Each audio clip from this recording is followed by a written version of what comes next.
هذا القرآن يوحدنا لطريق الخير يوجهنا الله تعالى أنزله ورسول الله معلمنا. الحمد لله رب العالمين والصلاة والسلام على رسوله محمد وعلى آله وأصحابه أجمعين. اما بعد فاعوذ باللہ السمیع العلیم من الشیطان الرجیم بسم اللہ الرحمن الرحیم.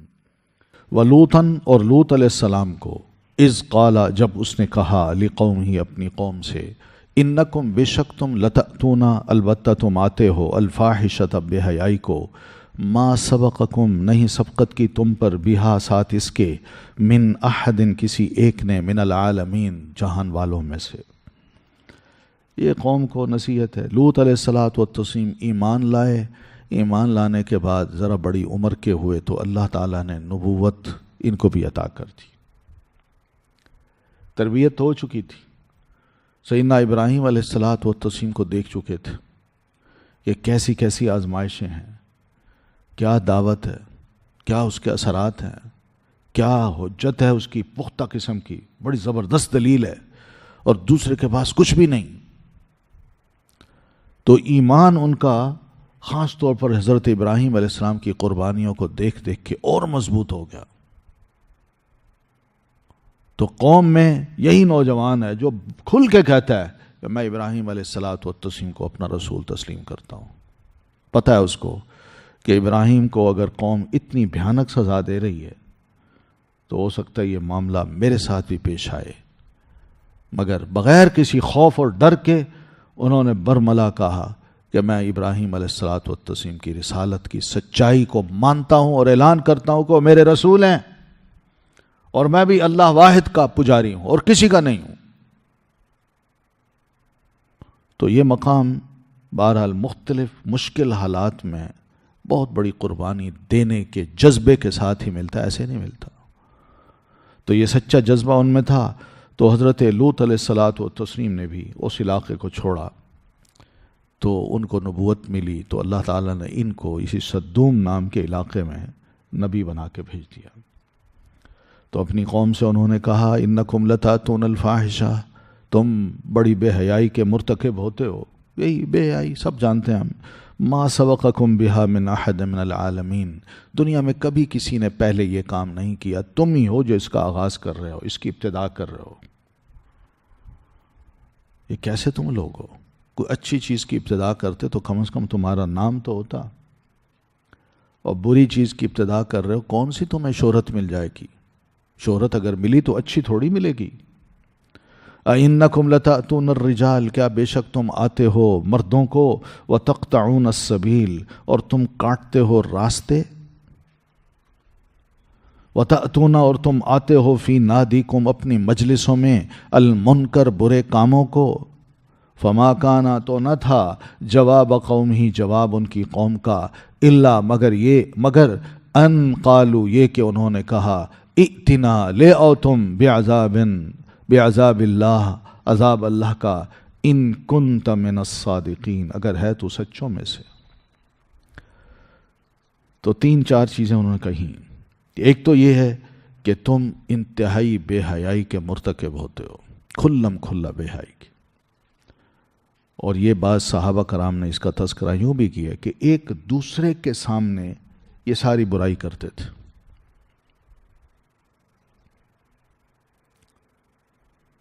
یہ حالت تھی ان کی. یعنی جس طرح کئی جانور ہوں، وہاں میل بھی ہوں فیمیل بھی ہوں، تو ہر جانور دوسرے جانور کے سامنے فیمیل پہ چڑھ رہا ہے، اسی طرح ایک مرد دوسرے مرد کے سامنے دوسرے مرد کے اوپر چڑھا ہوا. یہ حالت تھی ان کی. تو یہ ما سبقکم بہا من احد من العالمین، وہ اتنی بے حیائی کا مرتکب تو تم سے پہلے کوئی ہوا ہی نہیں. تم ہی وہ لوگ ہو جو اس کو متعارف کرا رہے ہو. پھر انکم کیا تم لتأتون البتہ آتے ہو الرجال مردوں کو. یعنی یہ خواہش پوری کرنی ہے تو کیا تم نے مردوں کے پاس ہی آنا ہے؟ مرد کے پاس آ کے اس قسم کا کام کرے. یہ سوال ہے تعجب کا سوال ہے، آر دلانے کے لیے سوال ہے. یعنی ایسی حرکتیں تم کرتے ہو کہ اپنی خواہش پوری کرنی ہو تو مردوں کے پاس آتے ہو. کتنا غیر فطری کام ہے. وہ کام کیوں نہیں کرتے جو فطری ہے؟ پھر وَتَقْطَعُونَ السَّبِيلَ، اور تم کاٹتے ہو راستہ. یعنی کوئی جا رہا ہے، تم اس کے راستے میں کھڑے ہو کے اس کو لوٹ لیتے ہو، اس کا راستہ کاٹ دیتے ہو کہ یہاں سے گزر کے تو دکھاؤ، یا کوئی گزرے گا تو بس ہمارا ہم شکاری بیٹھے ہیں راستے میں، اس کو لوٹ لیں گے، اور اگر وہ زیادہ آگے بولا تو اس کو مار دیں گے. جو کچھ ہے نکال دو ورنہ بس. اس نے کہا نہیں بھی میرے پاس کچھ نہیں ہے، یا اس نے کہا پرے ہٹ جاؤ، اس نے ٹھوک کیا چل بھائی، اور جو کچھ جیب میں تھا ہاتھ میں تھا اس کو اتارا اور لے کے بھاگ گیا.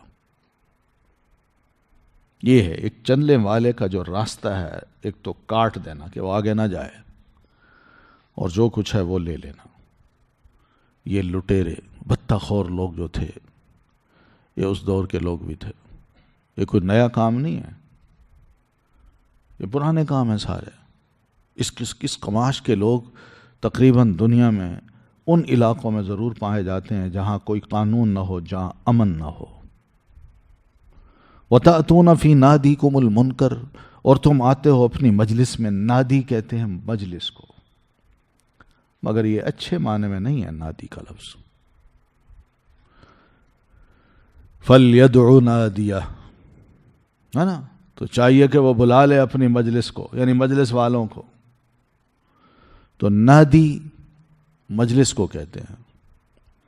اور تم آتے ہو اپنی مجلسوں میں المنکر، برے کاموں کو.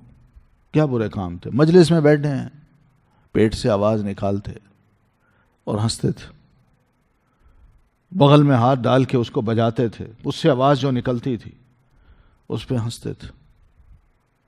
یہ حالت تھی ان کی.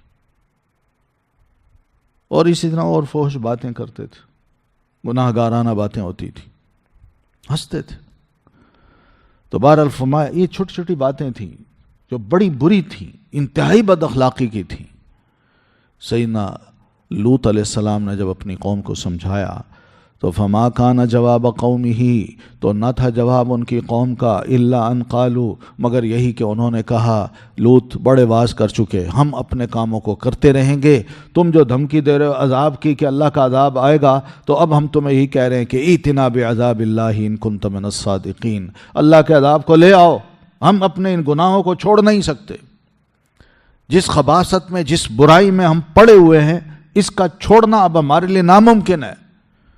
تمہاری ان باتوں کو سن سن کے ہم تنگ آ گئے ہیں، ہم یہ نہیں چھوڑ سکتے، بلکہ اللہ سے کہو اپنا عذاب بھیج دے ہم پہ. ان کنت من الصادقین، اگر تو واقعی سچے ہو میں سے ہے، تو واقعی رسول ہے، سچا رسول ہے، تو پھر اللہ سے کہو لے آئے عذاب. قال، کہا لوط نے، رب انصرنی، ربی اصل میں یا ربی، اے میرے رب، انصرنی، مدد فرما میری، علی القوم المفسدین، اوپر ان لوگوں کے جو مفسد ہیں. اب یہ ہے واز تبلیغ کر کر کے، باتیں سمجھا سمجھا کے، دن رات ایک کر کے، ایک ایک بندے کے کان میں ڈالیں، یعنی بات ڈال ڈال کے، جب کوئی بھی نہ مانا اور انتہا ہو گئی مخالفت کی، بہت لمبا وقت گزر گیا، تو نبی بھی محسوس کرتا ہے کہ واقعی یار یہ قوم ماننے والی نہیں ہے. تو پھر نبی اپنا ہاتھ اٹھا لیتا ہے. بس اس کا ہاتھ اٹھانا ہوتا ہے جس کا مطلب اب یہی ہے کہ اس قوم پہ اب عذاب آ جائے. تو انہوں نے ہاتھ اٹھائے، اے میرے رب انصرنی علی القوم المفسدین، میری مدد کیجیے اس قوم پر جو فساد ہے، مفسد ہے. یہ سارے فساد کے کام تھے جو وہ کرتی تھی. تو اللہ میں ہاتھ اٹھا رہا ہوں. تو اس طرح یہ لوگ آخر میں سیدنا لوط علیہ الصلاۃ والتسلیم کی جو ہاتھ اٹھانا تھا بس اتنا کہا، اللہ میری اب مدد فرما اس قوم کے خلاف۔ وَلَمَّا جَاءَتْ رُسُلُنَا إِبْرَاهِيمَ بِالْبُشْرَى، اور جب آئے رسول ہمارے ابراہیم علیہ الصلاۃ والتسلیم کے پاس، بالبشرا ساتھ خوشخبری کے، ایک معنی تو یوں کر لیں، اور ایک ہوتا ہے جا ابی، جا کے بعد بھی آ جائے تو لے آنا بھی ہوتا ہے معنی اس کا، ٹھیک ہے؟ تو اس کا ایک دوسرا معنی پھر یوں کرتے ہیں وَلَمَّا جَاءَتْ، اور جب لے آئے رسولنا ہمارے رسول ابراہیم علیہ السلام کے پاس، بالبشرا خوشخبری کو، بشرا بشارت سے ہے نا، بشارت کا کیا مطلب ہوتا ہے؟ خوشخبری۔ قالوا، انہوں نے کہا، انا بے شک ہم، مہلکو، ہم ہلاک کرنے والے ہیں، مہلکو اسم فاعل ہے، یہ اصل میں تھا مہلکون، تو اضافت کی وجہ سے نون یہاں گر گیا ہے، مہلکون اہل ھذی القریہ، یہ پڑھنا ذرا مشکل تھا تو اس لیے نون کو گرا دیا، مہلکو اہل ھذی القریہ، کہ بے شک ہم ہلاک کرنے والے ہیں اہل ھذی القریۃ، اس بستی والوں کو، ان اہلہا، بے شک اس کے رہنے والے، اس کے باسی، کانو ہیں وہ، ظالمین، ظالم۔ سیدنا لوط علیہ الصلاۃ والتسلیم نے اپنی قوم کو جو سمجھایا اور ان کے اس فعل پر انہیں یعنی کہا کہ اگر تم اسی پر ہی رہے اور میرا کہنا نہ مانا، یا اس بدکاری کے عمل کو تم نے نہ چھوڑا، تو اللہ کا عذاب تم پہ آئے گا۔ تو انہوں نے کہا ٹھیک ہے، فَأْتِنَا بِعَذَابِ اللَّهِ، اللہ کے عذاب کو لے آؤ۔ تو سیدنا لوط علیہ السلام نے ہاتھ اٹھا لیے، اب اللہ تعالیٰ نے ان کی دعا سنی، تو کیا ہوتا ہے، آسمان سے اللہ فرشتے اتارتا ہے۔ ان فرشتوں کو 2 ٹاسک دیے جاتے ہیں، ایک ہے کہ ابراہیم علیہ السلام کے پاس جاؤ، انہیں خوشخبری دے دو کہ آپ کو اس بڑھاپے کی عمر میں اللہ تعالیٰ اسحاق جیسا بیٹا عطا کرے گا، اور دوسری طرف تم جا کے بستی اکھاڑ کے اوپر لے جاؤ اور الٹا دو۔ خوشخبری بھی ہے اور ہلاکت کا مشن بھی ہے۔ تو یہاں وہی بات کی گئی کہ ولما، اور جب آئے ہمارے رسول، ہمارے بھیجے ہوئے فرشتے ابراہیم علیہ السلام کے پاس، بالبشرا ساتھ خوشخبری کے، تو انہوں نے ساری اس خوشخبری کو سنا، لیکن سوال یہ کرتے ہیں تمہاری مہم کیا ہے؟ اب انہوں نے بتایا کہ ہماری مہم یہ ہے کہ ہم اس بستی والوں کو ہلاک کرنے والے ہیں جن میں سیدنا لوط علیہ الصلاۃ والتسلیم رسول بنا کے بھیجے گئے تھے۔ اور پھر وہ سوال کرتے ہیں ان فیہا لوطا، اللہ اس میں تو لوط علیہ السلام ہے، اور نبی موجود ہو تو تیرا عذاب تو نہیں آتا؟ تو اس پہ بھی اللہ تعالیٰ نے ان کو فرمایا کہ نحن اعلم بمن فیہا، ہم خوب جانتے ہیں کہ ان میں کون ہے۔ تو ہم سب جانتے ہیں کہ لوط علیہ الصلاۃ والتسلیم کے پاس یہ فرشتے گئے تھے پہلے، اور ان کو یہ حکم دیا تھا کہ آپ راتوں رات اپنے ماننے والوں کو لے کے اس بستی سے نکل جائیں، ٹھیک ہے؟ تو سیدنا ابراہیم علیہ الصلاۃ والتسلیم کو کہنے لگے کہ ان قالو، وہ کہنے لگے کہ انا مہلکو، بے شک ہم ہلاک کرنے والے ہیں، اہل ھذی القریۃ، اس بستی کے رہنے والوں کو، ان اہلہا کانوا ظالمین، وجہ یہ ہے کہ اس کے رہنے والے ظالم لوگ ہیں۔ بس یہ ایک میسج ہے، سیدنا ابراہیم علیہ السلام کو بھی بتا دیا گیا کہ وہ بستی بھی اب ختم کی جا رہی ہے۔ قال ان فیہا لوطا، انہوں نے کہا کہ اس بستی میں تو لوط علیہ السلام ہیں، اللہ کے نبی ہیں، ابھی موجود ہیں، پھر عذاب کیوں آ رہا ہے؟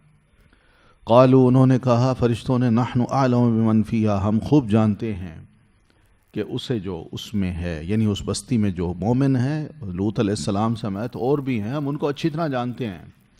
لننجینہ، البتہ ہم ضرور نجات دیں گے ان کو، واہلہ، اور ان کے گھر والوں کو، الا امرأتہ، سوائے ان کی بیوی کے، کانت من الغابرین، ہے وہ پیچھے رہنے والوں میں سے۔ یعنی پیچھے رہنے والوں سے کیا مراد ہے؟ یعنی جس طرح پیچھے والے ہلاک ہوں گے اسی طرح وہ بھی پیچھے رہ کے ہلاک ہوگی۔ وجہ یہ ہے کہ وہ بیوی جو تھی سیدنا لوط علیہ الصلوۃ والتسلیم کی، وہ ان کے کفر کی طرف زیادہ مائل تھی، اور سیدنا لوط علیہ الصلوۃ والتسلیم جو دعوت و تبلیغ دے رہے تھے ان کی طرف کم مائل تھی۔ لیکن یہ یاد رکھیے، جیسے میں پہلے بھی بتا چکا ہوں، کہ لوط علیہ الصلوۃ والتسلیم کی بیوی پر کوئی فحاشی کا، بدکاری کا کوئی الزام نہیں، یعنی یہ وجہ نہیں ہے کہ وہ اس وجہ سے ماری گئی کہ لوط علیہ الصلوۃ والتسلیم کی قوم جو کام کرتی تھی نعوذ باللہ وہ یہ کام کرتی تھی، ایسا مسئلہ نہیں ہے۔ اللہ تعالیٰ نے کسی بھی نبی کی بیوی کو ایسا نہیں بنایا ہوتا، اس پر اخلاقی الزام نہیں لگتا، کفر کا الزام لگ سکتا ہے، وہ کھل کے کہتی ہیں۔ ظاہر ہے شوہر نے کہا ہوگا چلو، وہ کہتی میں نہیں جاتی، میں ہی رہوں گی، آپ جائیں۔ تو یہ ہے فیصلہ۔ تو ولما ان جاءت، یہ ہم سب پڑھ چکے ہیں تفصیل سے، میں اس لیے مختصراً یہ بات کرتا جا رہا ہوں۔ ولما ان جاءت، اور جب یہ کہ آ گئے رسولنا، ہمارے بھیجے ہوئے فرشتے، لوطن، لوط علیہ السلام کے پاس، سیئ، وہ پریشان ہوئے، ساء، ایک تو یہ لفظ ہے، ساء کا کیا مطلب نے کہ پڑھا ہے، انتہائی برا ہے۔ تو سیئ اسم فعل مجہول ہے، ساء کا، ساء فعل معروف ہے، ماضی معروف، اور سیئ فعل ماضی مجہول ہے۔ تو اس مجہول کا معنی کیا کریں گے؟ یعنی برا کیا گیا، مراد یہ کہ پریشان ہو گیا، ٹھیک ہے۔ وہ پریشان ہوئے بہم، ان سے، وضاق، اور وہ تنگ ہوئے، بہم، ان سے، ذرعا، دل میں، وقالوا، اور انہوں نے کہا، لا تخف، نہ تم ڈرو، ولا تحزن، اور نہ تم غم کرو، انا، بے شک ہم، منجو کا، نجات دینے والے ہیں تجھے، واہلک، اور تیرے گھر والوں کو، الا امرأتک، سوائے تیری بیوی کے، کانت، ہے وہ، من الغابرین، پیچھے رہنے والوں میں سے۔ اب وہ آئے فرشتے، ہم سب جانتے ہیں کہ وہ لڑکوں کی صورت میں ان کے پاس آ گئے تھے۔ تو سیدنا لوط علیہ الصلوۃ والتسلیم نے ان کو دیکھا کہ یہ لڑکے ہیں، میرے گھر میں آ گئے ہیں، تو بڑے پریشان ہوئے۔ پریشان اس وجہ سے نہیں ہوئے کہ یار مہمان آ گیا، میں ان کو کہاں سے کھلاؤں گا، یا بغیر بتائے ایسے چلے آئے ہیں۔ پریشان اس وجہ سے ہوئے تھے کہ بستی کے جو لوگ تھے وہ بڑے کرپٹ تھے، بہت ہی بے حیا قسم کے لوگ تھے۔ وہ ایسے لڑکوں کو جو اجنبی ہوں، خوبصورت بھی ہوں، وہ ان کو کہاں چھوڑتے تھے۔ وہ سوچنے لگے کہ یہ لڑکے میرے گھر تو آ گئے ہیں، لیکن ابھی قوم میرے گھر کے ارد گرد کٹھی ہو جائے گی، اور کہیں ایسا نہ ہو کہ گھر پہ اٹیک کر کے ان لڑکوں کو جو مہمان ہیں میرے، ان کو اٹھا کے لے جائیں۔ یہ وہ پریشانی تھی۔ وضاق بہم ذرعا، اور وہ تنگ ہوا ان سے دل میں، یعنی دل میں ان کے بڑی ایک عجیب سی کیفیت پیدا ہو گئی کہ یہ مہمان ہیں میرے، کہیں میری قوم ان کو کوئی تنگ نہ کرے، ان کو کوئی خدا نخواستہ نقصان نہ پہنچائے۔ مہمان کا احترام کرنا ہوتا ہے، لیکن میری قوم ایسی نہیں ہے، تو دل سے بڑے پریشان بھی ہوئے۔ تو فرشتے سمجھ گئے کہ ہماری آمد پہ ان کی پریشانی کی وجہ یہی ہے، تو انہوں نے کہا، قالوا، اور انہوں نے کہا، لا تخف ولا تحزن، نہ تم ڈرو اور نہ غم کھاؤ، غم بھی نہ کرو، ڈرنے کی ضرورت بھی نہیں ہے، ہم انسان نہیں ہیں، ہم فرشتے ہیں، انا منجو کا، بے شک ہم نجات دینے والے ہیں تجھے، واہلک، اور تیرے ماننے والوں کو۔ آج ہم آئے ہیں تمہارے پاس صرف یہ بتانے کے لیے کہ تمہاری دعا اللہ تعالیٰ نے اب سن لی ہے، تم اور تمہارے ماننے والے جو مومن ہوں گے ان کو ہم آج بچائیں گے، الا امرأتک، سوائے آپ کی بیوی کے، کانت من الغابرین، وہ پیچھے رہنے والوں میں سے ہوگی۔ یہ پہلے سے بتا دیا۔ اب فرشتے بھی ظاہر ہے وہ کسی انسان کی نیت کو تو نہیں جانتے، مگر الہی فیصلہ یہی تھا کہ اس عورت نے عین وقت پہ کہہ دینا ہے کہ میں نہیں جاؤں گی، آپ جائیں۔ تو ایسا ہی ہوا. انا منزلون علی اہل ھذی القریۃ، بے شک ہم اتارنے والے ہیں اوپر اہلی رہنے والوں کے، ھذی القریۃ اس بستی کے، رجزن ایک عذاب. اب انہوں نے اپنا فیصلہ بھی سنا دیا کہ ہم اس بستی یعنی سدوم والے جو لوگ ہیں ان پر آسمان سے ایک ایسا عذاب اتارنے والے ہیں جس سے کوئی بھی نہیں بچے گا. اور یہ عذاب ایسا ہے کہ جس طرح یہ بدکاری میں اوپر تلے ہوتے ہیں تو اللہ تعالیٰ نے بھی ان کو اوپر تلے کر دینا، اور یہ رسوائی کا عذاب ہے.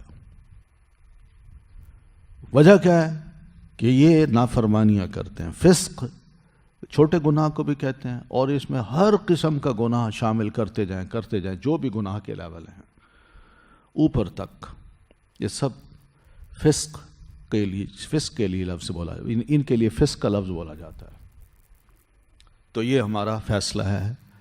تو جناب جبریل علیہ الصلاۃ والتسلیم نے ان کی بستی کے جتنا بھی ایریا تھا وہ سب کو اکھاڑا پروں پہ، اور اوپر آسمان کے لے گئے، اور پھر وہیں جا کے الٹا دیا ان پر، وہ نیچے اور بستی ان کے اوپر. یہ ہے رجزم من السماء، جیسے حرکتیں ویسی سزا. یہ ہے وہ. اس لیے نبی علیہ الصلاۃ والتسلیم نے بھی فرمایا ہے کہ جو اس قسم کا کام کرے اوپر اور نیچے دونوں کو ختم کر دو، مار دو، ان کو قتل کر دو. پھر یہ بہرحال بستی کا فیصلہ ہو گیا، لوگ تباہ ہو گئے. لوط علیہ السلام اور ان کے ماننے والے بچ گئے. تو اللہ فرماتے ہیں وَلَقَدْ تَرَكْنَا، مکی لوگوں یقیناً چھوڑ دی ہم نے، منہا اس میں، آیتاً ایک نشانی، بینتاً کھلی، لِقَوْمٍ يَعْقِلُونَ ان لوگوں کے لیے جو عقل رکھتے ہیں، جن کے پاس تھوڑی بہت سمجھ ہے.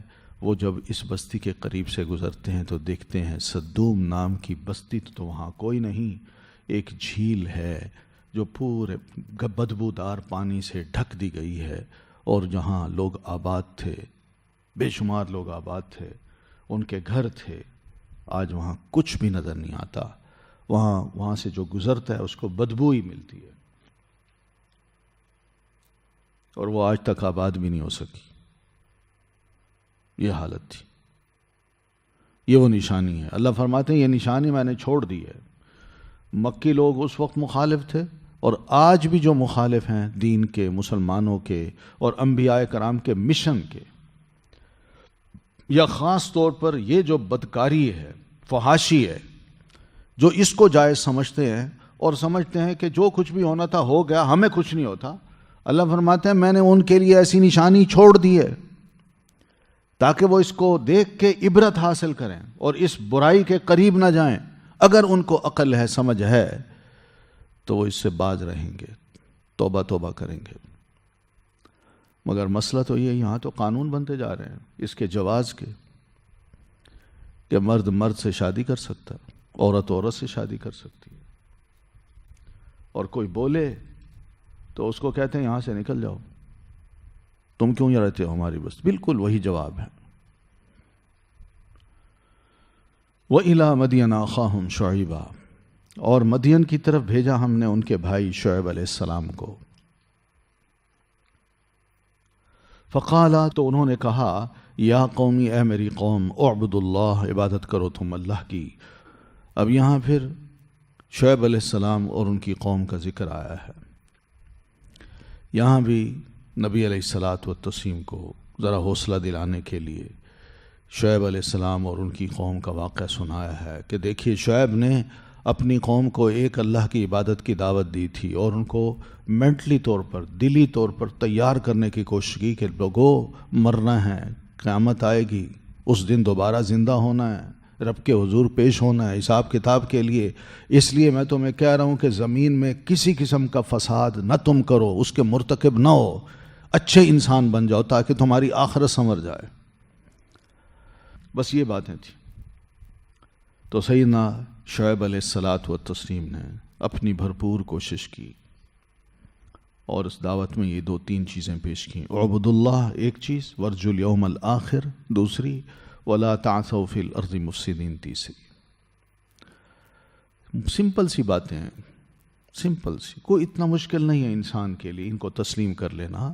اس لیے کہ ایک سمجھدار آدمی کہتا ہے بڑی معقول بات ہے بھائی، ایک اللہ جو میرا خالق ہے میں اس کی عبادت کیوں نہ کروں. مگر دل میں جب یہ کیڑا بیٹھ جائے دماغ میں کہ نہیں جی میں نے اللہ کے علاوہ دوسرے کو بھی پوجنا ہے، میں اللہ تک ڈائریکٹ نہیں پہنچ سکتا، میں بڑا گناہ گار ہوں، اللہ میری نہیں سنتا، نیکوں کی سنتا ہے یا ان ہستیوں کی سنتا ہے جن کے بارے میں میرے ذہن میں تصورات بٹھا دیے گئے ہیں، یہ اللہ کے بڑے قریب ہیں، تم ان کو کرو اور یہ تمہاری اللہ کو کریں گے. ما نعبدهم الا ليقربونا الى الله زلفى هؤلاء شفعاؤنا، ہم ان کی عبادت اس لیے کرتے ہیں یہ ہمارے سفارشی ہیں. سمپل سی بات تھی کہ عبادت کرو اللہ کی، صرف اللہ کی. اور دوسری کہ ورجو الیوم الآخر، ہمیشہ یہاں نہیں رہنا، مرنا ہے، سب مرتے جا رہے ہیں. لیکن مرنے کا یہ مطلب نہیں کہ ہم فنا ہو گئے، بلکہ مرنے کا مطلب یہ کہ ایک ایسی فیز ہے کہ دنیا سے اب ہم نکل گئے. جیسے عالم ارواح میں تھے وہاں سے نکل کے دنیا میں آئے، اسی طرح دنیا سے اب نکل کے ہم عالم برزخ میں چلے گئے. جو اللہ کچھ بھی نہیں تھے ہم، اس سے یہ وجود پیدا کر سکتا ہے، وہی اللہ اس وجود کو ختم کر کے اس کو دوبارہ پیدا بھی کر سکتا ہے. اس لیے ورجو الیوم الآخر، وہ آخرت کا دن اس لیے بھی آنا ضروری ہے کہ تم جو کچھ یہاں کرتے ہو شاید تمہیں اس کا صلہ پورا نہ ملتا ہو، نہ ظالم کو سزا ملتی ہو اور نہ مظلوم کو اس کا بدلہ ملتا ہو، تو قیامت کا دن جو ہے نا اس کے بارے میں تم اپنے دلوں میں ضرور امید رکھو. امید کا مطلب کیا ہے کہ جب بندے کو یہ پتہ ہو میں دنیا میں جو کچھ کر رہا ہوں آخرت میں مجھے جزا و سزا کے عمل سے گزرنا ہے تو وہ ضرور ڈرے گا. تو یہ ورجو الیوم الآخر، آخری دن، یعنی اس دنیا کا جو آخری دن ہے قیامت کا، اس کی بھی امید رکھو کہ وہاں حساب کتاب ہونا ہے. وَلَا تَعْثَوْا فِي الْأَرْضِ مُفْسِدِينَ، اور ہاں زمین میں فسادی بن کے مت چلو پھرو. تعثو عسی سے ہے، یا عصو عین سا واو، عصو یا عین سا یا عسی، یہ اس سے ہے جس کا مطلب ہے شدید ترین، سخت، یعنی انتہائی فساد برپا کرنا. تو مقصد یہ ہے کہ جناب شعیب علیہ الصلاۃ والتسلیم نے اپنی قوم کو سمجھایا کہ زمین میں فساد کی کوئی بھی کوشش نہ کرو، سرکش نہ بنو. یہ کیا فساد تھا ان کا؟ یہی ڈنڈی مارنا. لوگوں سے جب معاملہ کرتے تھے تو ناپ یا تول میں کوئی کمی کر دیتے تھے. پیسے پورے لیتے تھے لیکن ناپ میں اور تول میں کمی کرتے تھے. یہ ابتدا ہے. یعنی انسان کے معاملات اگر دوسرے انسانوں کے ساتھ درست نہ ہوں تو یہ دل میں ایک، کیا کہتے ہیں، دل میں ایک گانٹھ سی پڑ جاتی ہے کہ اس بندے نے مجھے دھوکہ دیا ہے. اور ایک بندہ کرتا ہے تو وہی کاروباری دوسرے کو بھی سمجھاتا ہے، اور تیسرا بھی، چوتھا بھی، پھر کاروبار کا ایک ٹرینڈ بن جاتا ہے. اور لوگ کہتے ہیں جی اس کے بغیر ہوتا ہی نہیں، یہ تو سارے کرتے ہیں، میں اکیلا تھوڑی کرتا ہوں. جیسے آج کل لوگ کہتے ہیں جی سود لیے بغیر، بینک سے لون لیے بغیر ہم کاروبار کیسے کر سکتے ہیں؟ سوال ہی پیدا نہیں ہوتا. یعنی اس طرح کی ایک بندہ ابتدا کرے تو دوسرا اس کی دیکھا دیکھی سارے جو کاروباری طبقہ ہے وہ اسی چیز کو شروع کر دیتا ہے. تو فساد یوں بھی پھیلا، اور فساد یوں بھی پھیلا کہ جب عام پبلک آئی چیز لینے کے لیے تو اس کو ناپ میں بھی کم کر کے دے دیا، تول میں بھی کم کر کے دے دیا، مگر پیسے پورے لے لیے. آپ آج کل کا جو حال ہے نا، آج کل کی جو، اسی پر قیاس کر لیں. اس کا نتیجہ کیا ہوتا ہے؟ میں آپ پر اعتماد نہیں کرتا اور آپ مجھ پر نہیں کرتے. یعنی ایک جائز کام ہے، میں وہ کروانا چاہتا ہوں، دوسرا کہتا ہے نہیں ہوگا، جو بیٹھا ہے کرنے والا وہ کہتا ہے میں نہیں کرتا، مطلب کیا اس کا؟ کچھ دو، رشوت دو، ہے کہ نہیں؟ حالات یہ ہیں کہ کوئی بھی معاملہ کسی سے بھی کرتا ہے تو ڈرتا ہے. یہ فساد کی وہ شکلیں ہیں جو ایک ابتدا کرے تو آہستہ آہستہ پورے معاشرے میں وہ مرض کی طرح، کینسر کی طرح پھیل جائے، اور کسی کو بھی یہ خیال نہ آئے یار یہ تو ہیومن رائٹس کی خلاف ورزی ہے، میں دوسرے کا حق دبا رہا ہوں، زیادتی کر رہا ہوں. تو کسی کو یہ خیال نہیں ہے. وہ یہ سوچتا ہے کہ اگر میں کسی کے ساتھ کرتا ہوں تو دوسرے بھی میرے ساتھ کر رہے ہیں. یعنی آج میں کسی کو کم دے رہا ہوں تو کل میں لینے جاتا ہوں کوئی اور چیز تو وہ بھی مجھے کم دیتا ہے. تو اس لیے ہم تو یوز ٹو ہیں. یہ تو کوئی بڑی بات نہیں ہے، کوئی بڑی برائی نہیں ہے.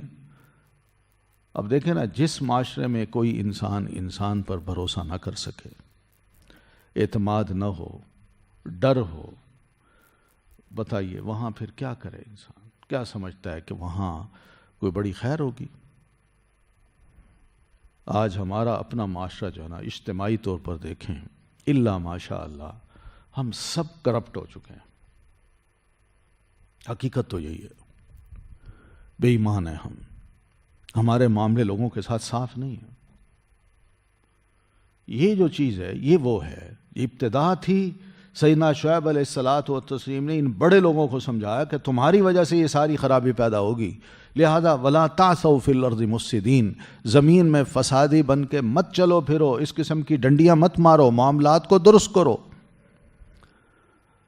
تو نتیجہ یہ نکلا، کاروباری طبقہ جو تھا اس نے تو ناپ تول میں کمی کر کے اپنے بزنس کو بڑھایا، لیکن جس کے پاس پیسے نہیں تھے اس نے کہا اچھا جی اب ہم کیا کریں.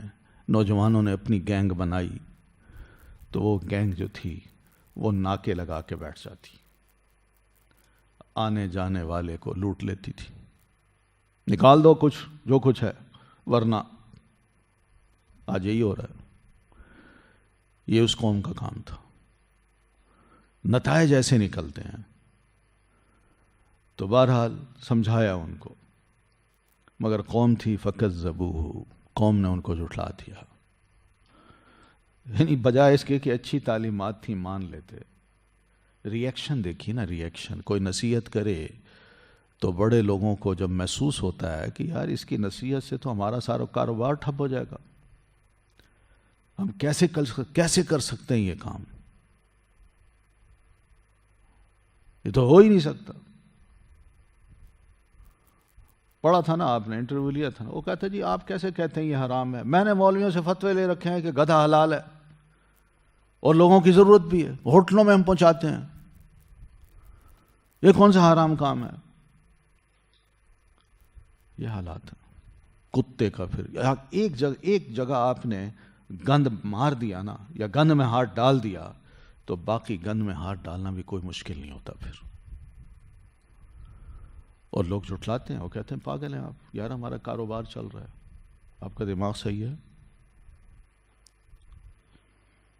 فکذبوہ، تو نبی کو جھٹلا دیا انہوں نے کہا ہم آپ کو نبی نہیں مانتے، آپ چہ جائے کہ یہ نصیحتیں کریں، ہم آپ کو نبی نہیں مانتے.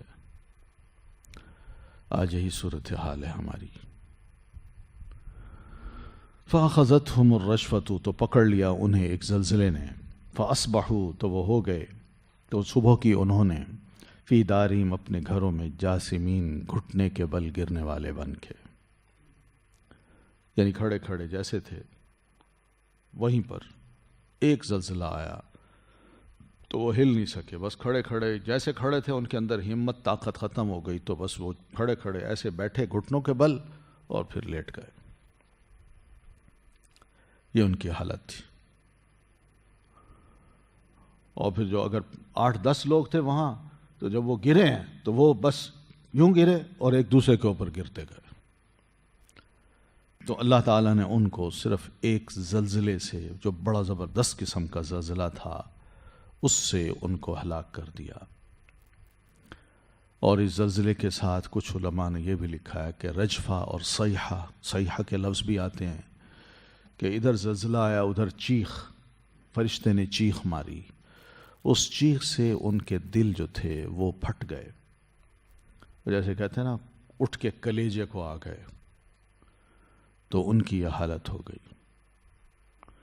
اور اسی عذاب کو قرآن مجید نے ایک اور مقام پہ کہا، عذاب یوم الظلہ، کہ سائے کا، سائبان کا دن تھا وہ پورا بادل، کوئی ایسا سایہ اس قوم پہ کر دیا گیا تھا، اس بستی پہ، کہ جس سے وہ اپنے اپنی جگہوں پر کھڑے تھے، بیٹھے تھے، لیٹے تھے، جو کر رہے تھے وہیں پر وہ ایسا عذاب آیا کہ ان کی روحیں جو تھیں وہ وہیں سے اکھڑ کے نکل گئیں، ختم ہو گئے وہ۔ تو اللہ فرماتے ہیں انہو کان عذاب یوم عظیم، یقیناً وہ عذاب ایسا تھا جو بڑے ہی دن کا تھا، کوئی بچا نہیں۔ پھر اسی طرح وعادا وثمود، اور قوم عاد کو بھی لے لیجئے، وثمود، اور قوم سمود کو بھی، وقد تبین لکم، اور تحقیق واضح ہو گئی حالت، لکم تم پر، من مساکنہم ان کے گھروں سے، وزینا اور مزین کر دیے، لہم ان کے لیے، الشیطان شیطان نے، اعمالہم اعمال ان کے، فصدہم تو اس نے روک دیا انہیں، عن السبیل راستے سے، وکانوا اور تھے وہ، مستبصرین بہت دیکھنے والے یعنی سمجھدار۔ پھر اسی طرح قوم عاد اور قوم سمود کو بھی مکی لوگوں دیکھ لو، کہ یہ قوم سمود جو شام کے راستے میں ہے، اور قوم عاد جو ادھر یمن کے علاقوں میں آباد تھی، ان کو بھی جانتے ہو تم۔ وقد تبین لکم من مساکنہم، تمہیں پتہ چل گیا ان کی حالت کو دیکھ کے، ان کے گھروں کی حالت کو دیکھ کے، کہ یہ لوگ کہاں چلے گئے۔ آج گھر موجود ہیں، بے آباد ہیں، مگر کوئی انسان وہاں نظر نہیں آتا، چاہے قوم عاد کا علاقہ ہو یا قوم سمود کا علاقہ ہو۔ تم پر ان کے گھروں کی جو حالت ہے وہ تم پر واضح ہو چکی ہے، تم ان کے گھروں کو دیکھ کے اندازہ لگا سکتے ہو کہ واقعی یہ قوم برباد ہو گئی، ہے ہی نہیں، جن کا بڑا نام تھا۔ تو ان کی حالت کیوں ایسی ہوئی ہے؟ یہی اسی وجہ سے کہ انہوں نے بھی وقت کے رسول کی تعلیمات کو نہیں لیا، اپنے اوپر بڑا ناز تھا ان کو، خوش تھے، اور خاص طور پر رسول کی دعوت کو ٹھکرا کے، رسول کے سرکش بن کے وہ اور زیادہ اتراتے تھے، اتنی گمراہی تھی ان میں۔ وجہ کیا تھی؟ وَزَيَّنَ لَهُمُ الشَّيْطَانُ أَعْمَالَهُمْ، شیطان نے ان کے اعمال جو کفر کے تھے، نافرمانیوں کے تھے، وہ بڑے خوبصورت بنا کے ان کے سامنے رکھ دیے تھے۔ کیا خوبصورت ہے! آج کل دیکھتے ہیں نا آپ، کتنے خوبصورت اعمال ہیں جو لوگ کرتے ہیں، اور دنیا دیکھتی ہے، بیٹھی ہوتی ہے ایلیٹ کلاس لائن میں، کرسیوں پہ بیٹھی ہوتی ہے، اور نوجوان لڑکیوں کو کم سے کم تر لباس پہنا کے ان کو ایک ڈیزائن، دوسرا ڈیزائن، تیسرا ڈیزائن وہ پہنا کے چھوڑا جاتا ہے، جاؤ ان مردوں کو دکھاؤ اپنا، اور تمہاری چال ایسی ہو، تمہارا لباس ایسا ہو، لوگ دیکھیں اور پھر اس لباس کو نا دنیا پسند کرے۔ اور ایک ایک لباس کے بارے میں کیا کچھ ان کے الفاظ ہوتے ہیں، کہ ایسی لڑکی ہو تو اس کو یہ لباس سوٹ کرتا ہے، اور ایسی ہو تو اس کا یہ لباس سوٹ کرتا ہے، اس کے بالوں کا سٹائل اگر ایسا ہو تو یہ جوتا بھی اس کو بڑا سوٹ کرے گا۔ یہ سارے عمل ہیں، شیطانی کام ہیں، اتنے خوبصورت بنا دیے ہیں کہ آج اسی خوبصورتی کی بنیاد پہ دنیا کی بڑی بڑی ملٹی نیشنل کمپنیاں صرف عورت کو ننگا کر کے، اس کو کم سے کم تر لباس پہنا کے اپنا more than 80% کاروبار صرف عورت کی ان تصاویر سے وہ کر رہی ہے۔ شیطان نے اتنا خوبصورت بنا دیا ہے ان تمام چیزوں کو، تو نتیجہ کیا ہوتا ہے؟ فصدہم عن السبیل، ادھر لگا دیا تو سیدھے راستے میں آنے سے روک دیا۔ کس طرح بندہ رکتا ہے؟ بس یہی آپ دیکھیں کہ جمعے کے روز عین جمعہ کے وقت کرکٹ میچ جو ہے نا وہ دکھایا جا رہا ہے، اب نوجوان ہیں وہ بیٹھے ہیں، یار میچ دیکھ لیں، جمعہ بعد میں پڑھ لیں گے. یہ ہے کہ کام ایسے کرو کہ لوگ ادھر مست ہو جائیں، سیدھی راہ سے ذرا رک جائیں، نماز نہ پڑھ سکیں، جمعے کو اہمیت نہ دیں، اس کو زیادہ اہمیت دیں. وَكَانُوا مُسْتَبْصِرِينَ، اور تھے وہ بہت ہی سمجھدار، عقل تھی ان کو، سمجھ تھی. مثلا ان کو اپنے دین کے بارے میں بھی سمجھ تھی، یہ مطلب بھی ہے ایک وَكَانُوا مُسْتَبْصِرِينَ، یا اس کا مطلب یہ بھی ہے ان کو پتہ تھا کہ واقعی جہاں ہم بیٹھے یہ گمراہی ہے، اچھے کام وہ ہیں جدھر جمعہ کا وقت بلا رہا ہے. مگر اس کے باوجود انہیں اپنی گمراہی زیادہ اچھی محسوس ہوتی تھی. وقارون وفرعون، اور قارون اور فرعون، وحامان اور حامان، وَلَقَدْ جَاءَهُمْ، اور البتہ تحقیق آئے ان کے پاس موسیٰ علیہ السلام، بالبیناتی، ساتھ واضح نشانیوں کے، فاستکبروا، تو انہوں نے تکبر کیا، فی الارض، زمین میں، وما کانوا، اور نہیں تھے وہ، سابقین، بھاگ جانے والے ہم سے، یا سبقت لے جانے والے ہم سے. یہی حال قارون کا ہوا، فرعون کا ہوا اور حامان کا ہوا. قارون کس کا نام ہے؟ ایک سمبل ہے، سمبل کس کا؟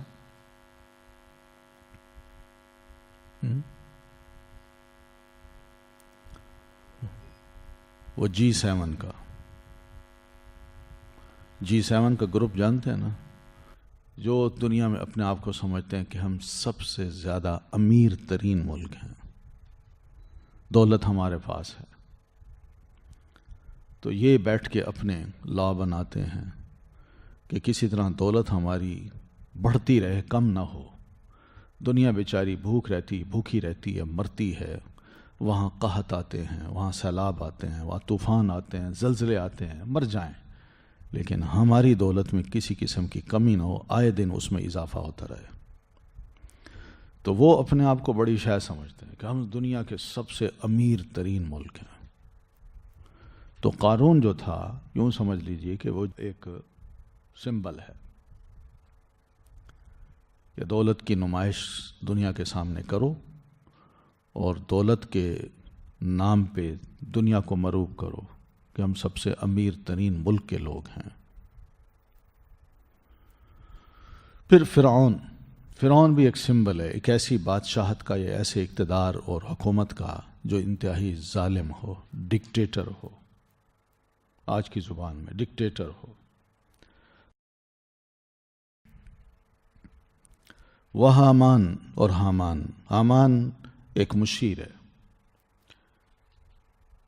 جو بادشاہوں کے ارد گرد رہتے ہیں، ان کے کان میں ڈالتے ہیں اور سب اچھا یا سب برا کی وہی رپورٹ دیتے ہیں، وہی مشورے دیتے ہیں کہ جناب آپ یہ کر لیجئے اور یہ نہ کیجئے، یہ کریں گے تو یوں ہو جائے گا اور یوں کریں گے تو یہ ہو جائے گا.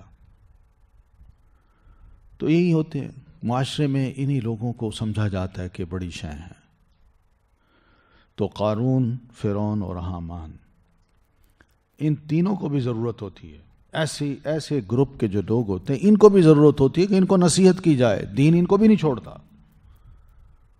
اور انبیاء کو یا وقت کے جو اچھے وائز لوگ ہیں، خیرخواہ لوگ ہیں اور دین کی صحیح بات کرنے والے لوگ ہیں، ان کا یہ فرض بنتا ہے کہ وہ ان کے پاس جائیں اور ان کو جا کے سمجھائیں، ان کے کانوں میں کم از کم اچھی اور بری بات دونوں کی تمیز ڈال دیں. کہیں ایسا نہ ہو کہ وہ برائی کو بھی اچھا سمجھتا رہے اور اچھے کام کو کوئی ویلیو ہی نہ دے. کیونکہ آج کل لیڈرشپ جو ہے نا وہ یہی سمجھتی ہے کہ میں جو کچھ کر رہا ہوں اس میں قوم کا بھلا ہے. کچھ بھی وہ کر رہا ہو، وہ یہ سمجھتا ہے کہ میں جو کر رہا ہوں اس میں قوم کا بھلا ہے، اور اگر قوم کا بھلا میں کر رہا ہوں تو یہ بہت بڑی نیکی ہے. لہذا سب سے زیادہ نیک انسان تو میں ہوں. میں نماز اگر نہیں پڑھتا، کبھی کبھی جا کے عمرہ کر لیتا ہوں یا حج کر لیتا ہوں یا قبروں پہ جا کے چادر چڑھا دیتا ہوں یا کوئی زیارت کر لیتا ہوں، تو نیکی کبھی کبھی نماز بھی پڑھ لیتا ہوں، تو یہ کون سی برائی ہے؟ میں تو اصل کام جو ہے نا وہ تو قوم کو دیکھ رہا ہوں کہ میں ان کی بھلائی چاہتا ہوں. اور بھلائی کیا دیکھ رہے ہیں ہم؟ یعنی کس طرح قوم کو تقسیم کر دیا گیا ہے، لیڈرشپ ہے، عجیب و غریب قسم کی باتیں کرتی ہے. تو یہ ساری یہ قارون، فرعون اور حامان ٹائپ کے جو لوگ ہیں، یہ ہر دور میں ہر معاشرے میں رہے ہیں. ان کی بھی اصلاح کی ضرورت ہوتی ہے.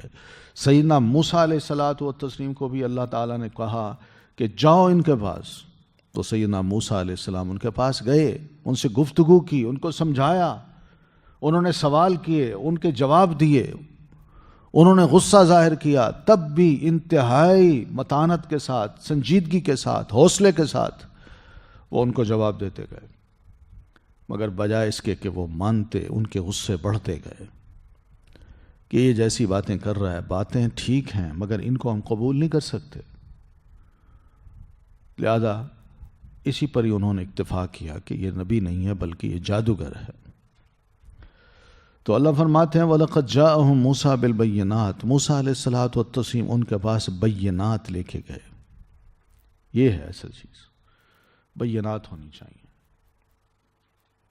یعنی یہ نہ ہو کہ بندہ جائے وہاں ہلکی پھلکی باتیں کر دے کہ دیکھیے یہ کام کریں آپ جنت میں چلے جائیں گے، 5 وقت کی نمازیں پڑھ لیں، نوافل پڑھ لیں. او بھائی آپ کس سے بات کر رہے ہیں؟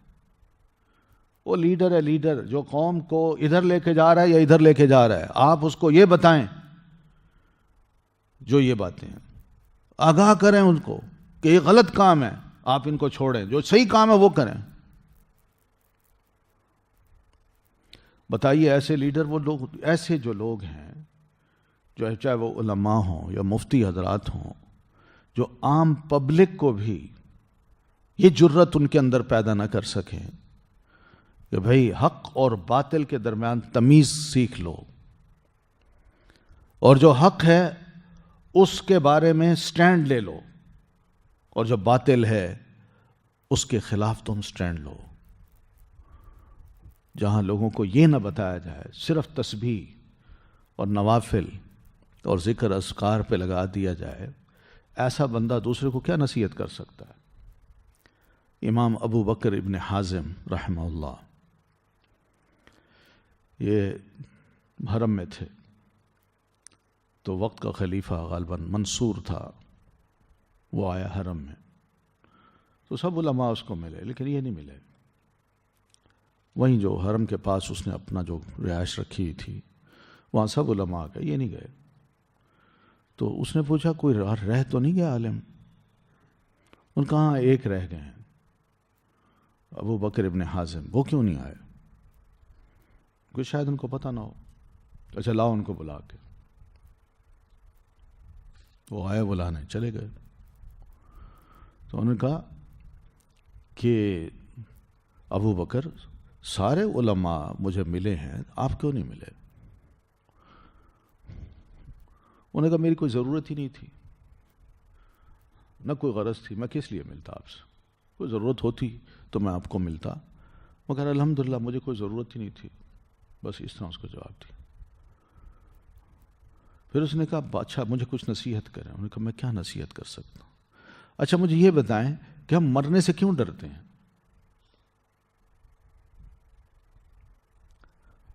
تو سیدنا ابو بکر ابن حازم نے ان کو جواب دیا کہ وجہ یہ ہے کہ ہم نے اپنی دنیا کو اتنا آباد کر لیا ہے کہ وہ ہے بالکل ہی بے آباد جگہ، قبر. تو اپنی دنیا کو اتنا آباد کر لیا ہے کہ اس آبادی کے بعد اب بے آبادی کی جگہ پہ جاتے ہوئے ہم ڈرتے ہیں کہ وہاں میرا گزارا کیسے ہوگا. یعنی اس طرح کی. اس نے کہا آپ کو کچھ ضرورت؟ ان کا نہیں. ان کا پھر بھی ان کا واقعی آپ میری ضرورت پوری کریں گے؟ ان کا کوشش کروں گا. پھر انہوں نے یہی بات کہی. انہوں نے کہا دیکھو بات یہ ہے کہ جو اللہ مجھے کھلاتا ہے پلاتا ہے وہ ضرورت پوری کر سکتا ہے، آپ پوری نہیں کر سکتے. آپ تو اپنی ضرورت ہی پوری نہیں کر سکتے، میری کیا کریں گے؟ کوئی نصیحت؟ ان کا نصیحت یہی ہے میری کہ یاد رکھو یوم یقوم الاشہاد، دن آنے والا ہے جب کوئی ذمہ دار آدمی رب کے حضور کھڑا ہوگا تو اس کے ارد گرد بہت سی گواہیاں دینے والے لوگ بھی کھڑے ہوں گے. بس میں تمہیں کہتا ہوں اس دن سے ڈر جاؤ. تمہارے خلاف بہت سی گواہیاں ہوں گی، اس دن سے ڈر جاؤ. تو خلیفہ رو پڑا.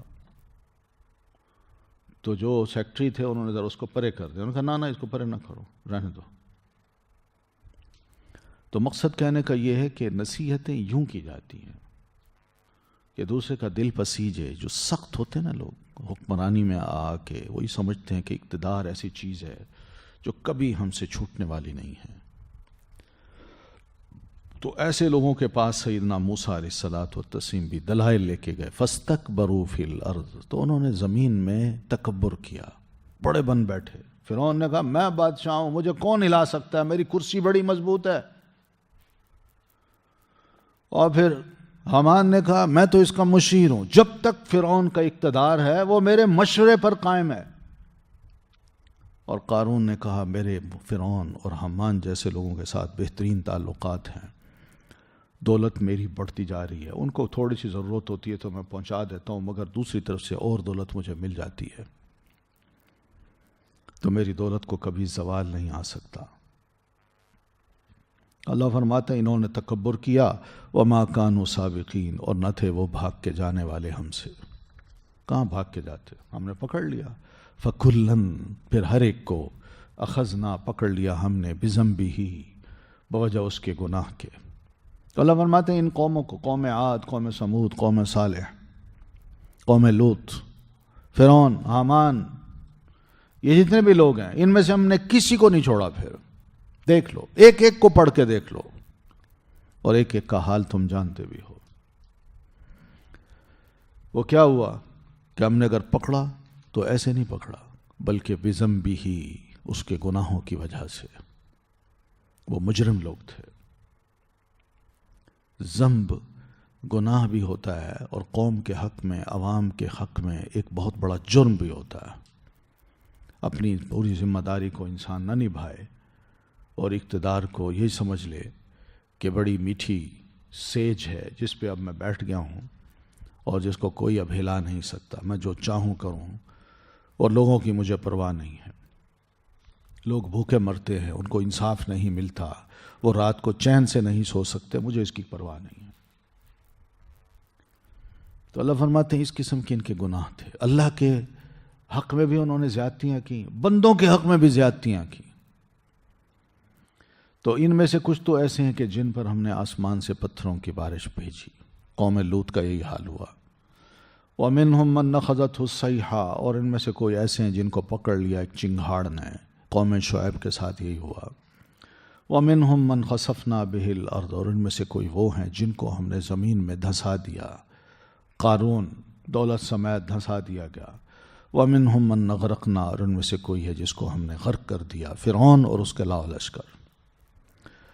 اللہ فرماتے ہیں یہ ان کے گناہوں کی وجہ سے، ورنہ اللہ کو ظلم کرنے کی ضرورت نہیں تھی. اور نہ اللہ ظالم ہے، بلکہ وہ خود اپنے اوپر ظلم کیا کرتے تھے. ان کو سمجھایا گیا وہ نہیں سمجھے، دلائل دیے گئے نہیں مانے، لیکن انہوں نے کہا نہیں ہم ٹھیک ہیں، تو اللہ نے ایسی سزا دے دی. یہ ہے وہ چیز. مثل الذین اتخذوا، مثال ان لوگوں کی جنہوں نے بنا لیا یا بنا لیے من دون اللہ، سوائے اللہ کے، اولیاء، کچھ ولی، کچھ دوست. کمثل، مانند مثال، العنکبوت، ایک مکڑی کے ہے. یہاں اللہ تعالیٰ نے مثال دی ہے کہ جو اللہ کو چھوڑ کر غیر کی پوجا کرتا ہے اس کی مثال بالکل ایسی ہے جیسا کہ مکڑی کا گھر ہو، یا مکڑی کے گھر کی مثال ہو. اور ہم سب جانتے ہیں کہ گھر تو بنتے ہیں مگر کمزور ترین اگر کوئی گھر ہے تو وہ مکڑی کا ہوتا ہے. مشرک کو اللہ تعالیٰ نے یہ مثال پیش کی ہے کہ اس کے جو معبود ہیں اللہ کے علاوہ، جن کو وہ دن رات اٹھتے بیٹھتے پکارتا ہے، وہ بالکل ایسے ہی سمجھے کہ یہ معبود ایسے ہیں جیسے مکڑی کا گھر ہوتا ہے، انتہائی کمزور، انتہائی کمزور. اور انتہائی کمزور گھر جو ہے نا وہ فائدہ نہیں دیتا، وہاں کوئی رہتا بھی نہیں ہے، کیونکہ اس کے علم ہے کہ ذرا ہاتھ لگا، ذرا ہوا چلی، ہلکا سا ہوا کا جھونکا آیا تو یہ گھر اس کے اوپر آ گرے گا. اس لیے اس میں رہنے کا امکان ہی مسترد کر دیا جاتا ہے کہ ہو ہی نہیں سکتا کہ اس میں کوئی بندہ رہے. تو یہ تو ہے مشرک کا نظریہ کہ انتہائی کمزور ہے توحید کے مقابلے میں. تو مشرکین مکہ کو سمجھایا کہ تم اللہ کو چھوڑ کر جن جن خداؤں کی پوجا کرتے ہو اور جن کی مدد کی تم امید رکھتے ہو اور جن کو کہتے ہو کہ یہ ہمارے رازق ہیں، رزق دیتے ہیں ہمیں، اور بڑی مشکلات میں، مصیبتوں میں تم جا کے انہی سے فریادیں کرتے ہو، یاد رکھو یہ بالکل اسی مقام پر ہیں جس مقام پہ ایک مکڑی کا گھر ہے. یہ کچھ نہیں کر سکتے، کچھ نہیں جانتے. تمہارا رونا، تمہارا پکارنا، تمہاری عاجزیاں کرنا، تمہارے ان کو نذرانے دینا، ان کو بھی فائدہ نہیں ہوتا اور نہ ہی تمہیں کوئی فائدہ ہوگا. یہ یاد رکھنا.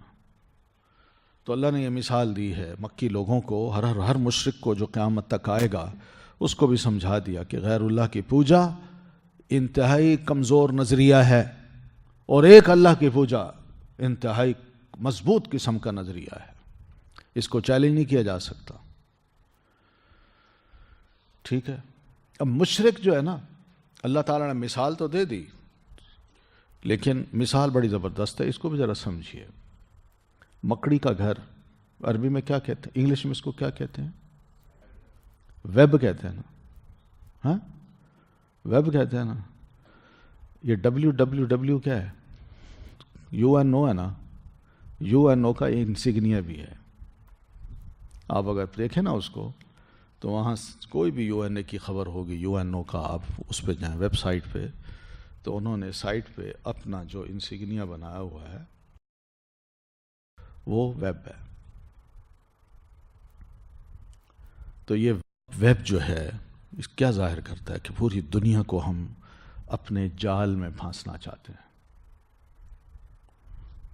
ٹھیک ہے، پوری دنیا کو. پھر یہ پوری دنیا کو جب پھانسنا چاہتے ہیں تو اس کے لیے انہوں نے طریقہ کار یہ بنا رکھا ہے کہ آپ ہمارے ممبر بن جائیں، بس ہمارے کنٹرول میں آپ آ گئے. جب آ گئے تو پھر اس کے بعد ہم جو اب چاہیں تمہارے بارے میں فیصلے کریں. اب انہی کا نمائندہ، گورنمنٹ کا نمائندہ ان کے پاس آ جاتا ہے، ان کا نمائندہ ان کے ملک میں جا کے بیٹھ جاتا ہے. اور پھر اور بھی کئی نمائندے ہیں. انہوں نے اپنا ورلڈ بینک بھی بنا لیا، IMF بھی بنا لی. اس کے ذریعے سے بھی ایسی تھرڈ ورلڈ کو لالچ دی ہے دوسرے ملکوں کو کہ آپ پیچھے رہ گئے ہیں، آپ نے آگے بڑھنا ہے تو ہمارا بینک آپ کو قرضے دے دے گا، آپ قرض لیں. تو قرض دیتے ہیں بڑی بھاری سود پر. تو بادشاہ جو ہے وقت کا حکمران وہ کہتے یار قرض آتا ہے تو اس میں تھوڑی سی کک بیکس میرے لیے بھی ہوں گی، تو تھوڑا سا. اور وہ آفر بھی کرتے ہیں کہ آپ اتنا قرض لے لیں اور آپ کے نام پہ آپ کے اکاؤنٹ میں ہم فلاں بینک میں جب پیسے بھی جمع کرا دیں گے، آپ کو پتہ نہیں چلے گا. تو ویسے ہی ہو رہا ہے دنیا میں، یہی تو مصیبتیں بنی ہیں. تو اس طریقے سے وہ سارے اکاؤنٹ بھی کھلتے ہیں، پیسہ بھی ان کے ملک میں رہتا ہے، رشوت کا جو اس کو دیتے ہیں اس کو بھی کانا کر دیتے ہیں. اور پھر جو اقتدار میں بیٹھا ہوتا ہے وہ اس قسم کی رشوت لے کے وہ کانا اس لیے ہو جاتا ہے کہ اگر میں بولتا ہوں تو یہ کہیں کہہ نہ دیں کہ بھئی اس نے تو ہم سے اتنی رشوت لی اور اس کے بینک میں اتنے اکاؤنٹ میں ہم نے اتنے پیسے جمع کرائے ہیں. وہ بول ہی نہیں سکتا. اگر بولتا ہوں تو اقتدار ہاتھ سے جاتا ہے. اس طرح پھانس لیتے ہیں اور آہستہ آہستہ پوری قوم جو ہے وہ قرضے میں جکڑ لی جاتی ہے. اور پھر قرضے میں جکڑے جاتے ہیں تو ایک وہ کہتے ہیں نا ایڈکٹ بنا دینا. تو ایڈکٹ بنا کے پھر اس کے بعد وہ ہاتھ روک لیتے ہیں. پھر وہ مجبور ہوتا ہے اور بھائی مجھے ایک چھوٹی سی گولی دے دو یار، ایک سوٹا لگانے دو. ٹھیک ہے نا، سمجھتے ہیں نا سوٹا، ایک تو سوٹا لگانے دو تو میں تو مر رہا ہوں. وہ کہا نہیں، وہ اس وقت دیں گے جب تم اتنے پیسے دو گے. تو اس طرح ایڈکٹ بنا کے ان کو پھانستے ہیں. تو یہ حالت ہے دنیا میں. یہ ایک نظام ہے جو چلا ہوا ہے. یہ جس ٹیلی فون پہ میں بھی بڑا خوش ہوتا ہوں اور اس کو لے کے میں کہتا ہوں واہ میرے پاس یہ بڑی زبردست چیز ہے، یہ بھی ایک ویب ہے. آج اس کے پاس بیٹھ کے آپ کچھ کریں، یہ میری تصویر بھی اپنے ہاں بیٹھ کے دیکھ رہے ہیں کہ میں یہاں بیٹھا پڑھا رہا ہوں. ٹیلی فون ہے، اس میں بے شک کیمرہ نہ ہو، لیکن میں یا آپ باتیں کر رہے ہیں وہ وہاں بیٹھے سن بھی رہے ہیں. حتیٰ کہ اب یہ ہو گیا ہے کہ یہ میرے پاس جہاں فون ہے، میں جہاں جہاں جا رہا ہوں، جس جگہ چھپا بیٹھا ہوں، وہ سیٹلائٹ کے ذریعے جان لیتے ہیں کہ آپ فلاں جگہ بیٹھے ہیں، اور وہیں سے ڈرون پھینکتے ہیں. ڈرون آ کے پھینکتا ہے، بندے کو مار جاتا ہے. ہے ویب کہ نہیں؟ کون ہے جو اس میں پھنسا ہوا نہیں ہے؟ لیکن جو بڑی عام بات ہے وہ سمجھنے کی ہے کہ ان اوہن البیوت لبیت العنکبوت، یہ بڑا کمزور گھر ہے. اس کمزور گھر کو مومن اپنی انگلی کے اشارے سے توڑ سکتا ہے. میدان میں آنے کی ضرورت نہیں ہے اس کو. مومن ہو، بشرطے کہ مومن ہو. 1 منٹ میں اس سارے سسٹم کو تباہ و برباد کیا جا سکتا ہے. کس صورت میں؟ اگر مومن کا ایمان اللہ تعالیٰ کی ذات پہ ہو تو. حقیقت ہے. کبھی ویب کو دیکھا ہے کس طرح کر کے ہم ہٹاتے ہیں؟ نہیں ہوتا تو یوں انگلی مارتے ہیں وہ ختم ہو جاتا ہے. لیکن بظاہر ویب بڑا خوبصورت نظر آتا ہے. واہ کیا زبردست ہے. کس طرح ایک مکڑی ہے، جال بنتی ہے اور بڑے ترتیب سے کھانے بناتی ہے، اور کھانا بھی ایک بالکل برابر ہوتے ہیں ایک کھانا. اور خاص اس کا وہ ہے، یعنی اس کا جو بنانے کا انداز ہے وہ ایک خاص ہے. نہ چوکور ہے، نہ مستطیل ہے، بلکہ وہ بڑا عجیب سا کچھ 6 یا 8 اس کے وہ ہیں، وہ اس طرح وہ کنارے ہیں، اس طرح وہ گھر بناتی جاتی ہے. کیا عقل ہے اللہ نے اس کو دی ہے. بندہ اسی کو دیکھتا رہتا ہے. لیکن کبھی یہ سوچا ہے کہ یہ مکڑی کا گھر، مکڑی جب بنا لیتی ہے نا، تو بنانے کے بعد وہ کیوں بناتی ہے؟ کوئی اس نے رہنا ہے؟ وہ بنا کے نا ایک طرف بیٹھ جاتی ہے. وہ اس لیے نہیں بیٹھتی کہ میں نے گھر بنایا میں نے اس میں بیٹھنا ہے، نہیں، وہ اپنا شکار پھانسنا چاہتی ہے. تو مکھی آتی ہے، وہ سمجھتی ہے کہ میں یہاں سے گزر جاؤں گی. وہ جو ہی اس میں آئی، وہ اس میں لگی، تو اس کی پتلی پتلی ٹانگیں اس میں پھنس گئیں. وہ جتنا پھڑکی اتنا ہی یہ ویب جو ہے نا یہ فلیکسیبل ہوتا ہے، اتنا ڈھیلا ہو جاتا ہے. اور جتنا وہ ڈھیلا ہوتا جاتا ہے اتنی وہ پھنستی جاتی ہے، اتنا ہی وہ ویب جو ہے نا اس کے اوپر لپٹتا جاتا ہے. اور جو ہی وہ سارا جب ویب پورا لپٹ جاتا ہے، اس کا پھڑکنا بالکل پر سمیت وہ سب جکڑے جاتے ہیں. اب وہ اس میں پھنس گئی. اب جو ہے نا یہ صاحبہ آتی ہیں. تو شیطانی جو منصوبے ہیں سب کے سب کمزور ہیں. قرآن مجید کی الفاظ ہمیں یاد رکھنے چاہیے. اتخذت بیتن وان اوہن البیوت لبیت العنکبوت لو کانوا یعلمون. کاش کے لوگ جانتے.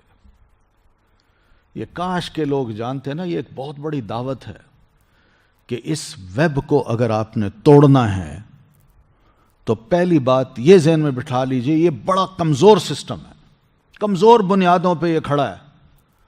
اور ان کمزور بنیادوں کو اگر کوئی ہلا سکتا ہے تو وہی جس کا ایک اللہ کی ذات پر ایمان ہوگا، اور وہ اسی کو رازق سمجھے گا، اسی کو مالک الملک سمجھے گا، اسی سے ڈرے گا. وہ ایسا بندہ اس سارے سسٹم کو آرام سے یوں ختم کر سکتا ہے.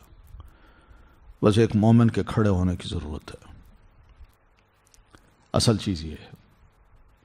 مگر ہم سب پسند ہی اسی کو کرتے ہیں. آج کون سا بچہ ہے جو ذرا تھوڑا سا شعور اس کو حاصل اور ضد کر کے بابا کو نہ کہے ابا مجھے آئی فون لے دو. نہ لے دیا تو بیٹا گھر چھوڑ جاتا ہے، ناراض ہو جاتا ہے، کھانا نہیں کھاتا، ابا پریشان. اچھا بیٹا لے دوں گا، ابھی تنخواہ آنے دو. وہی کچھ ہوتا. یہ مسائل ہیں، ہم سب اس میں جکڑے ہوئے ہیں. ورنہ ہم صرف اس کا بائیکاٹ کر دیں کہ ہم نہیں لیتے، ہم اس سسٹم میں آنا نہیں چاہتے، تو بتائیے ہمارے حالات ان کو پتہ چلیں گے؟ ہم تو خود چاہتے ہیں کہ نہیں لوگوں کو پتہ چلائے۔ یہ مسائل ہیں۔ آئے دن یہ فون جو ہے نا ہمیں کہتا ہے اس کو اپ گریڈ کریں، اپ گریڈ کریں۔ یہ اپ گریڈ کرنے کا یہ مطلب نہیں ہوتا، اپ گریڈ کا مطلب یہ کہ اور پھنسیں، ہم آپ کو اور پھنسانا چاہتے ہیں۔ آپ کے کچھ موومنٹ ہیں جن کا ہمیں پتہ نہیں چلتا، ہم نے اب اس میں بھی تھوڑا سا کام کر لیا، اب اس کو اپ گریڈ کریں تاکہ آپ کی ساری موومنٹ، آپ کا اٹھنا بیٹھنا وہ ہمیں پتہ چل جائے۔ یہ اصل چیز ہے۔ تو لو کانوا یعلمون، کاش کہ وہ جانتے ہوتے۔ ان اللہ، بے شک اللہ، یعلم، وہ جانتا ہے، ما یدعونا، جسے وہ پکارتے ہیں، من دونہ، اس کے سوا، من شیء، کسی بھی چیز کو، وہو العزیز الحکیم، اور وہی ہے بہت زبردست خوب حکمت والا۔ تو اللہ کو پتہ ہے، اللہ فرماتے ہیں جاہل یہ سمجھتے ہیں کہ جب وہ اللہ کو چھوڑ کر کسی جامد چیز کی عبادت کرتے ہیں تو شاید اللہ تعالیٰ کو پتہ نہیں چلتا، اللہ کو پتہ چل جاتا ہے۔ یعلم، جس چیز کی بھی وہ عبادت کرتے ہیں، اللہ کو پوری قدرت حاصل ہے، اللہ تعالیٰ کو پورا علم ہوتا ہے کہ یہ شرک کر رہا ہے، یہ کس کی عبادت کر رہا ہے، کس کو پکار رہا ہے، کس سے اس نے اپنی توقعات وابستہ کی ہوئی ہیں، یہ کس کو بڑا سمجھتا ہے اور اس کے مقابلے میں مجھے کیا سمجھتا ہے۔ اللہ فرماتا ہے میں سب جانتا ہوں۔ یہ مشرک کے دماغ میں شاید یہ بات ہو کہ اللہ تعالیٰ کو پتہ نہیں چلتا میں جو کچھ کرتا ہوں، اس کے پاس اتنی قدرت ہی نہیں ہے۔